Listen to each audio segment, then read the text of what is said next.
Graça e paz, meus irmãos, Alexandre aqui. Hoje eu quero trazer uma mensagem de Deus para você. Uma mensagem que o Espírito Santo ministrou no meu coração grandemente nessa tarde. E o título dessa mensagem é O Propósito de Pedro e de Judas, o Iscariotes. Quero ler a palavra aqui contigo, que se encontra no livro de Atos, capítulo 4 e versículo 13. Vou ler na versão NVI. Vendo a coragem de Pedro e João, e percebendo que eram homens iletrados e sem instrução, ficaram admirados e reconheceram que eles haviam estado com Cristo. Glória a Deus. Ou seja, eles eram iletrados, ou seja, não tinha uma base teológica, não tinha um estudo, não eram homens letrados, assim como Paulo era, né, doutores da lei, né, não era como os fariseus, mas viram neles que eles estiveram com o mestre, que o conhecimento deles vinha de alguém que realmente conhecia a palavra, ou melhor, era a própria palavra. Eles estiveram com a própria palavra. Pedro era um homem carrancudo, um homem bruto, e eu vou falar aqui com vocês essa diferença entre Pedro e Judas e o propósito que os dois tiveram. Pedro, Jesus falou para ele que ele o negaria 3 vezes antes que o galo cantasse. E assim aconteceu. Judas, Jesus falou praticamente para ele, né, ali entre os seus discípulos, falou que alguém o trairia. Alguém daquele meio o trairia. Um dos 12 o trairia. E assim aconteceu com Judas. Acabou que traiu Jesus. Ambos passaram por essa situação de traição com o mestre. Ambos andaram com Jesus durante a sua jornada, durante os 3 anos de ministério de Jesus aqui na terra. Ambos viram os seus milagres, ambos receberam o seu ensinamento, andavam com Jesus lado a lado, estavam com ele todo o tempo todo. A diferença é que Pedro era um iletrado, Judas era um letrado. Tanto que Judas cuidava das ofertas que eram dadas para eles na jornada que eles seguiam levando a mensagem de Cristo. Como podemos ver aqui no capítulo 12 de João, versículo 3, 4 e 5. Então Maria pegou uma litra de nardo puro, que era um perfume caro, derramou-o sobre os pés de Jesus e o enxugou com os cabelos. E toda a casa se encheu com a fragrância do perfume. Entretanto, um dos seus discípulos, Judas Iscariotes, que mais tarde iria traí-lo, objetou: por que este perfume não foi vendido e o dinheiro dado aos pobres? Seriam 300 denários. Vamos ler o 6º. Ele não falou isso por se interessar pelos pobres, mas porque era ladrão e, sendo responsável pela bolsa de dinheiro, costumava tirar o que nela era colocado. Então, ou seja, Judas, ele estava seguindo a trajetória que mais à frente ia acabar se consumando na traição com Jesus. Embora aqui, né, já é uma traição, né? Porque se você confia em alguém e esse alguém te rouba, ele já está te traindo. Mas era uma traição que pesaria muito mais do que isso. O propósito de Judas já estava escrito. Judas iria trair Jesus, Jesus iria para a cruz e iria cumprir o propósito dele. Jesus não precisava de Judas para cumprir o seu propósito. Se Judas optasse em não trair Jesus, o propósito de Cristo iria se cumprir do mesmo jeito. Por quê? Porque era o propósito dele.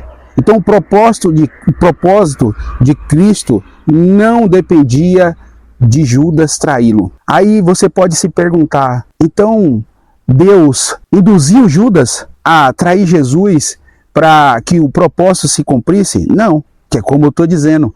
O propósito de Cristo não dependia de Judas. Mas Deus, como onisciente, onipresente, onipotente, ele já sabia que Judas iria traí-lo. Porém, Deus, ele nos dá o livre-arbítrio de escolher. Ele nos dá o livre-arbítrio de se arrepender.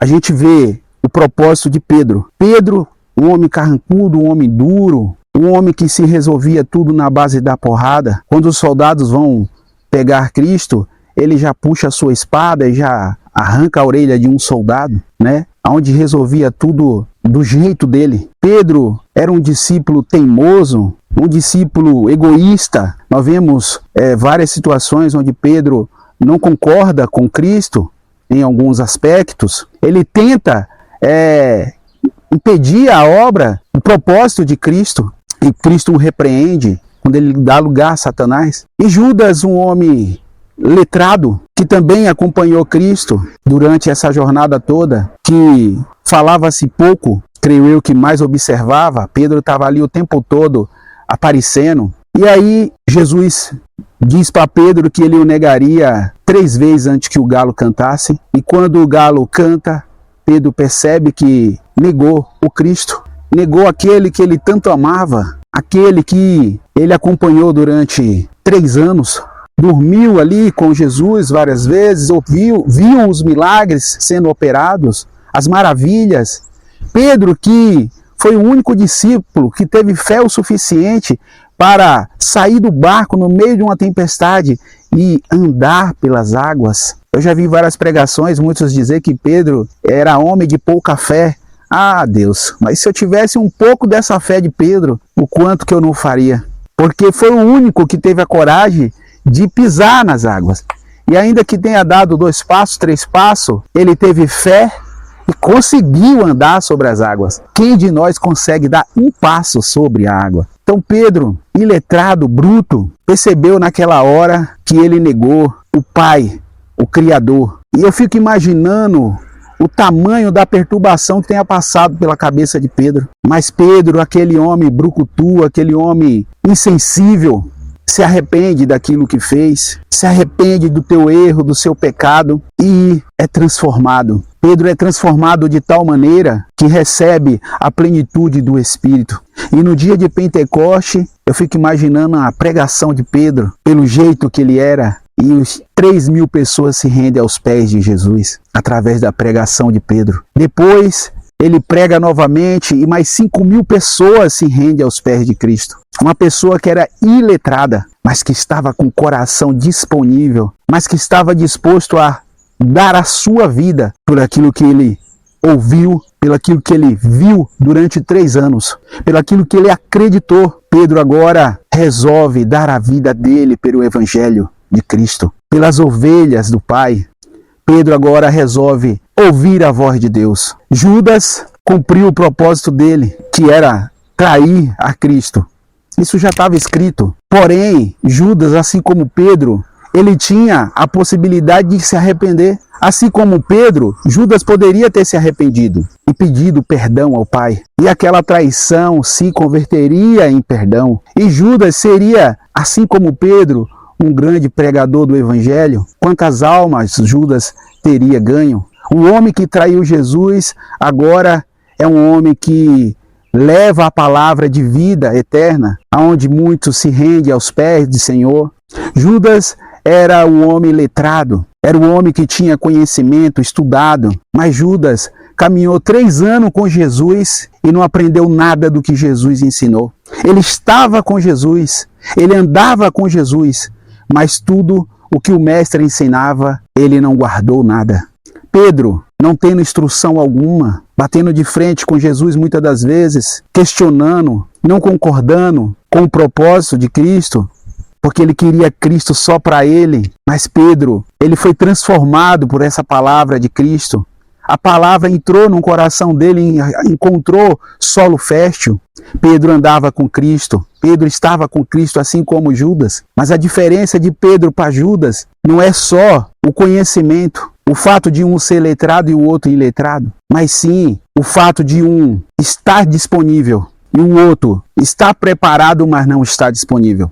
Quantas pessoas vemos aí hoje, quantos pastores, quantos missionários, quantos pregadores nós conhecemos que estão mais que preparados, são letrados, são doutores, muitos que exigem até ser chamados como doutores, mas não estão disponíveis para cumprir aquilo que Cristo ensinou durante 3 anos para os seus discípulos. Ide por todo o mundo e pregai o Evangelho a toda criatura. Jesus está chamando os improváveis como Pedro, os iletrados como Pedro. Então quer dizer que então Deus não quer saber de quem tem estudo, de quem tem teologia, de quem é doutor, de quem é letrado, não. A mensagem da cruz é para todos. O ID é para todos. Judas teve a oportunidade de se salvar, de ser salvo, de se arrepender, de ter um encontro verdadeiro com Cristo, assim como Pedro teve. Ainda que ele tenha passado esses 3 anos andando com o Mestre e não percebendo nada do que Jesus estava ensinando, ele teria a mesma chance que o ladrão da cruz teve no seu último momento. O ladrão da cruz passou uma rasteira em todos os discípulos. Os discípulos andaram com Cristo 3 anos. E o ladrão da cruz acabou entrando no reino, no paraíso, com Jesus primeiro do que eles. Então não se trata do tempo que estamos na igreja. Muitas das vezes passamos 10 anos dentro da igreja, cumprindo os mandamentos, ajudando o próximo.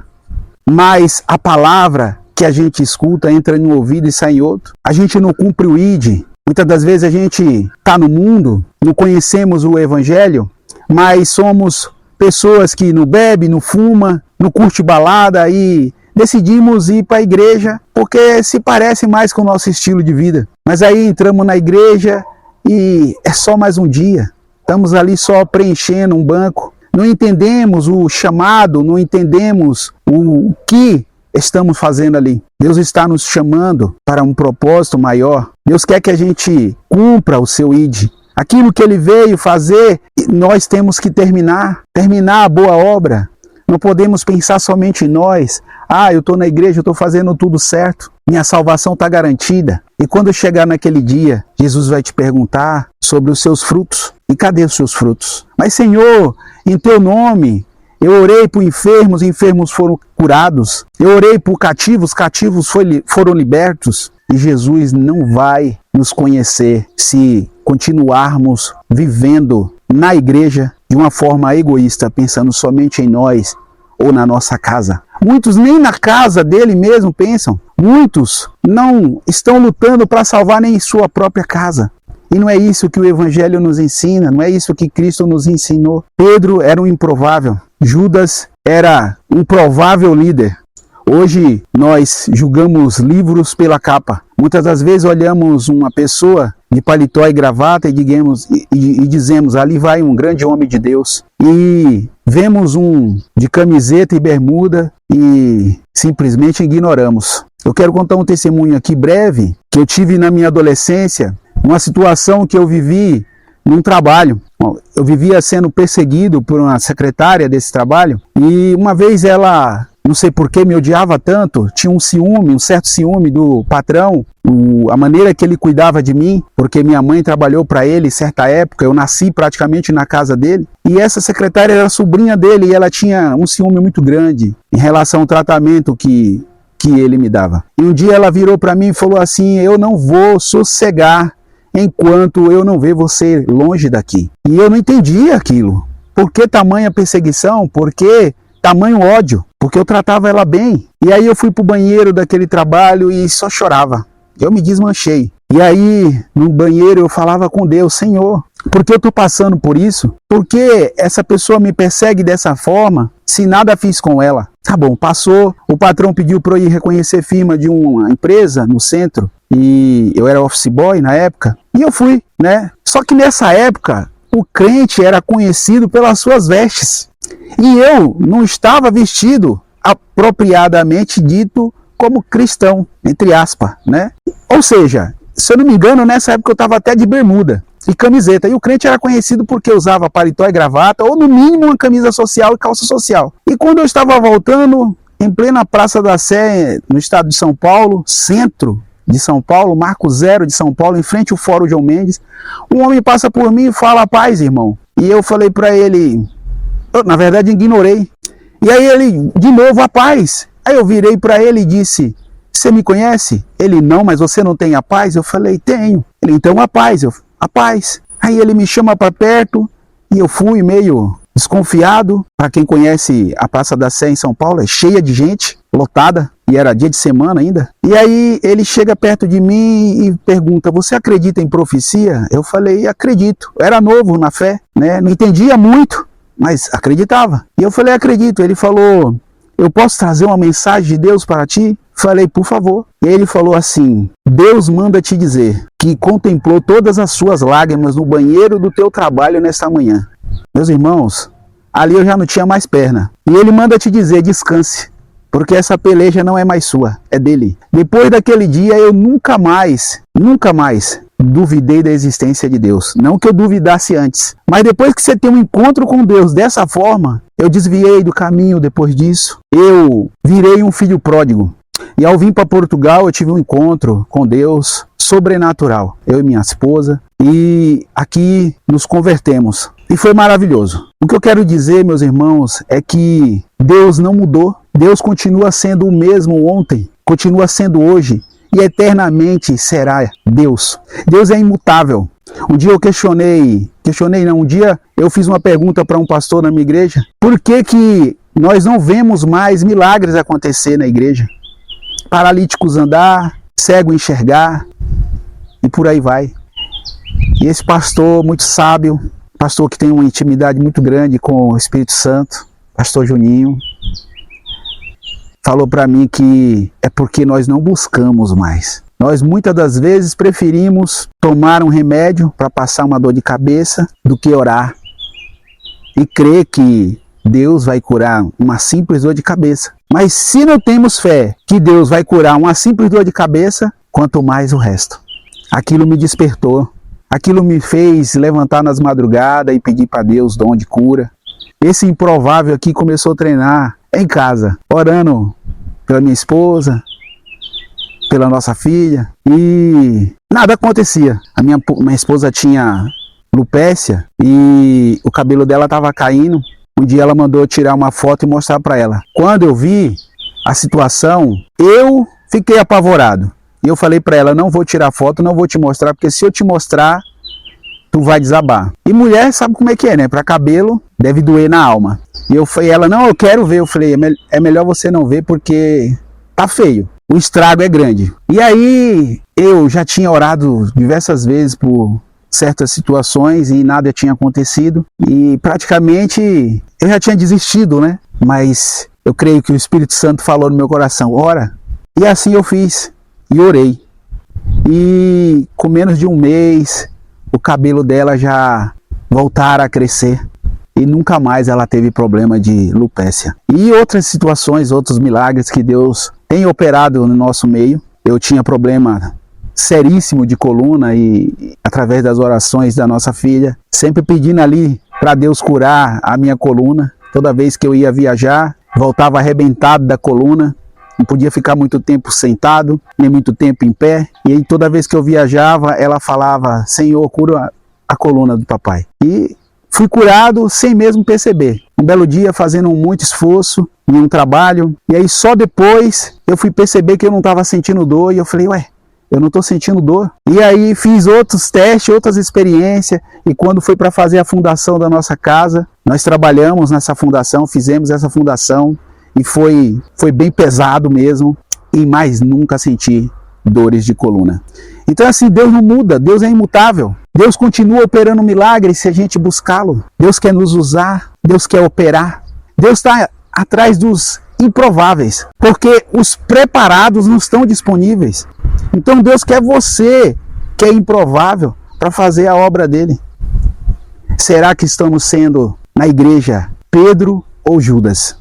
Será que estamos sendo Pedro, que está andando com Jesus, está do lado de Jesus, mesmo emburrado, mesmo carrancudo, mas está dando ouvido à palavra, está prestando atenção em tudo que o mestre está ensinando? Ou será que estamos como Judas, pensando no dinheiro que vai entrar para roubar, pensando na glória para si próprio, pensando em títulos? Qual nós somos? Pedro ou Judas? Fica essa reflexão. Ambos tiveram propósitos ruins de trair a Cristo. Porém, o propósito ruim transformou Pedro em um grande pregador, em um grande homem de Deus. O mesmo poderia ter feito com Judas, mas Judas não se arrependeu do seu pecado. Judas não entendeu a mensagem de Cristo, porque ele andou 3 anos com Cristo e não prestou atenção em nada que o mestre ensinou. Se ele tivesse prestado atenção, ele entenderia que o que ele fez teria perdão. Ele seria perdoado e ele seria transformado e ele seria um grande homem de Deus. Mas Judas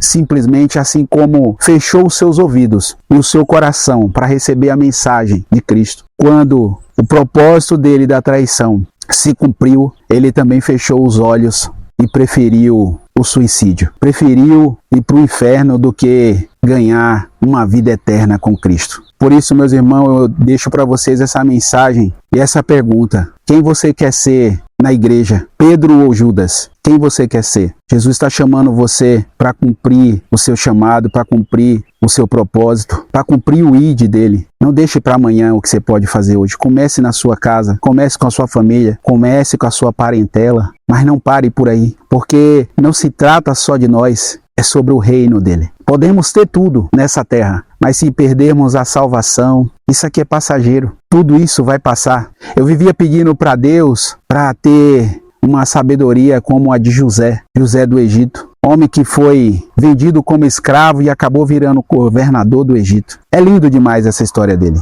Mas hoje, nessa tarde, quando o Espírito Santo me deu essa mensagem, veio no meu coração muito forte. De que adianta você virar um governador, governar uma nação e depois você perder a sua salvação? José prevaleceu, mas Salomão teve tamanha sabedoria que no mundo não haverá nenhum outro que venha ter a sabedoria de Salomão. E Salomão não prevaleceu como José prevaleceu. Então não se trata disso. Não se resume a isso, a essa terra, a essa matéria. É o reino dele, se trata do reino do Pai. É o que diz a palavra: venha a nós o teu reino, seja feita a tua vontade, assim na terra como no céu.